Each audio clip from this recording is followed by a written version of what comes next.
When I was a kid, there were 3 comics that I really cared about. One was a weekly release, The Beano, a collection of stories around different characters, with Dennis the Menace being the main star. No, not that Dennis the Menace, this one.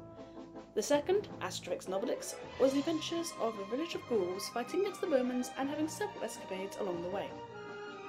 Both of these were generally light-hearted and hold fond places in my memories. But the third was a little series called Tintin. With the films released last year, interest in this series has returned, complete with active fandom and various people's opinions on the changes between the movie and the original comics being discussed. Many too were fans of the cartoon, myself included. But this time, we're going to talk comics, and what I personally adored about them. Something I only found out later was that Tintin began as part of a serial strip in Le Petit 20e, a children's supplement to the Belgian newspaper Le 20e Siècle, eventually becoming published in the leading newspaper in Belgium at the time, Le Soir. And I apologise if I just butchered the pronunciation there. Anyway, this started in 1929, and the comics remained serial-based until 1950, when Studio Hergé was founded, and from then on, the 24 comics produced were considered the main canon. The fact that the comics were originally released in a serial format, I think still shows they're fast-paced, characters are introduced swiftly, and you can see mini arcs within the stories, the end of which would likely be where the reader of a serial would have to wait until next week to see what happened next. It's a nice thing to note, but let's get on to the actual comics now, shall we? Looking at it, the premise was pretty simple. Tintin, a journalist from Belgium, and his dog Snowy travel the world seeking the next big story. It's simple, and it works. Thing is, the journalist part tends to play a lesser role, to the fact that our hero continuously ends up in circumstances that usually lead him to busting a drug ring, or a corrupt businessman, or even casually destroying entire monster empires. A lot of the time this was by pure chance. For example, Tintin would be relaxing on a cruise, when suddenly he stumbles upon a doctor who owns a papyrus sheet that he believes will lead him to the undiscovered tomb of the Pharaoh Kiosk. Yes, I did say kiosk. Puns like that were commonplace. The point is, it was a grand adventure style comic. The example I used before from Cigars of the Pharaoh starts off on an ocean cruise, heads to Egypt, back to the sea, then to a nondescript Middle Eastern desert, Arabia, India, Himalayas, and then ends up back in India. And that's only the first half of the story. It continues in the Blue Lotus, with even more travelling. The thing is, whilst the change of location is great for keeping everything fresh, the themes dealt with in these comics are very unique when it comes to children's materials, and to an older audience will likely cause more of the draw. I'm going to put up this icon that says spoilers whilst I talk about this, just in case someone plans to read through the comics and doesn't, well, you get the picture. When you see it gone, feel free to listen again. See, Dr. Sarcophagus, the doctor I mentioned before, finds what seems to be a lost tomb, but Tintin notices that things seem out of place, starting with a cigar with a strange symbol outside and empty sarcophagi labelled for Tintin, Snowy and the doctor within. They are then knocked unconscious with opium vapour. So we got the drug reference down, but then they're packed into the sarcophagi, loaded onto a ship, and our 2 heroes are only spared due to a lifeguard checking said ship, meaning that they are thrown overboard so that the crew avoid detection. That's pretty dark. Later on, a recurring character, Rastapopoulos, is found to be smuggling guns whilst producing films. Then, Tintin is later conscripted into tribal warfare, finds another cigar, connecting the mystery. But he's found doing this and sentenced to death by firing squad, which he only survives because luckily the guns were loaded with blanks thanks to Thompson & Thompson, 2 recurring detective characters from the UK. And no, they're not related. Later, Tintin and Snowy find the doctor again, who has gone insane due to a drug called Rajaja juice. Tintin is nearly killed several times, one time nearly by the doctor, before they eventually find another doctor who writes them a letter to take to a local asylum.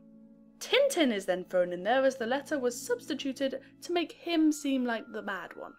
He escapes, but is separated from Snowy during this, who is nearly sacrificed for upsetting angry Indians by startling their holy cow. I'm not even done!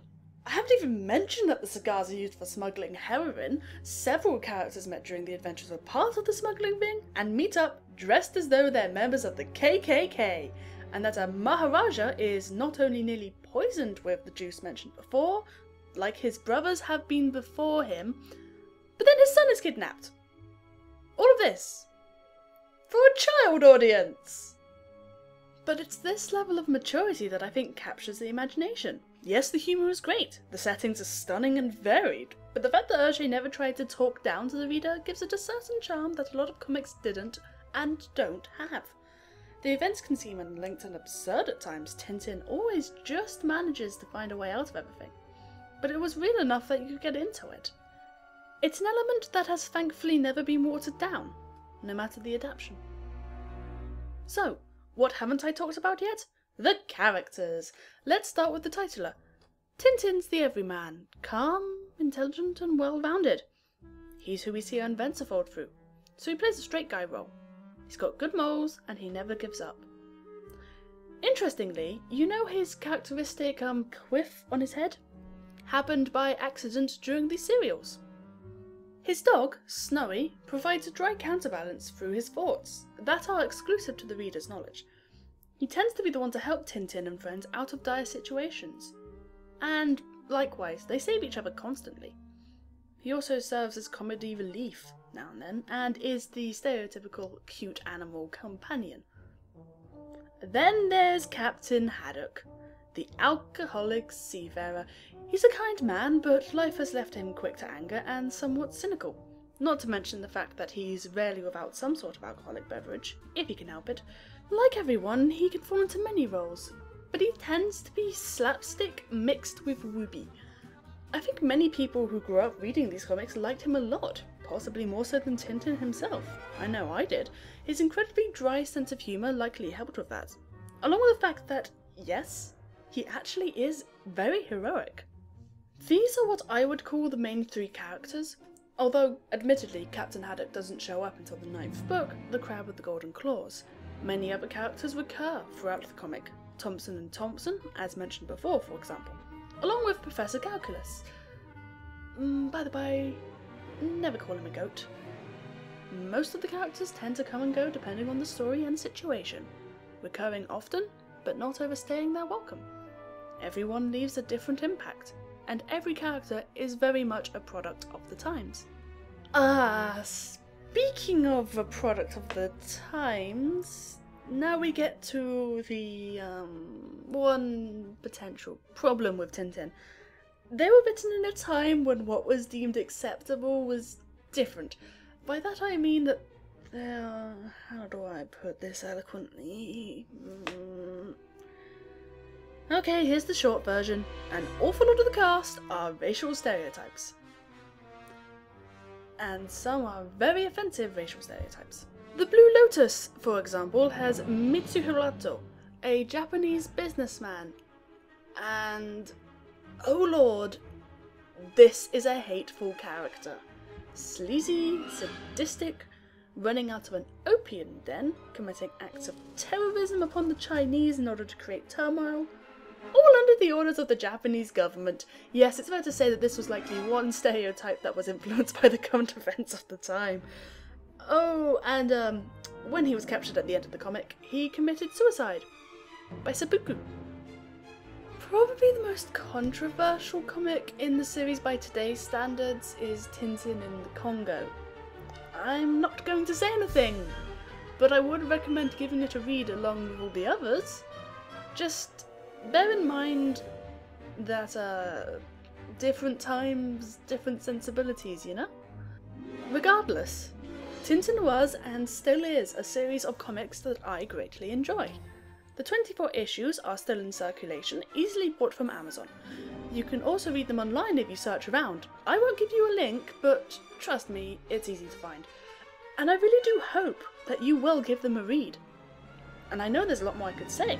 I haven't even mentioned the art style, for example, but honestly I just wanted to talk about what I adored about these comics, and how they've helped shape me. I'm hoping to become a journalist, and I'm pretty sure these comics had a part to play in that, small as it may be. They were dear to me in my childhood. dear to many in their childhoods, and will remain so for years to come.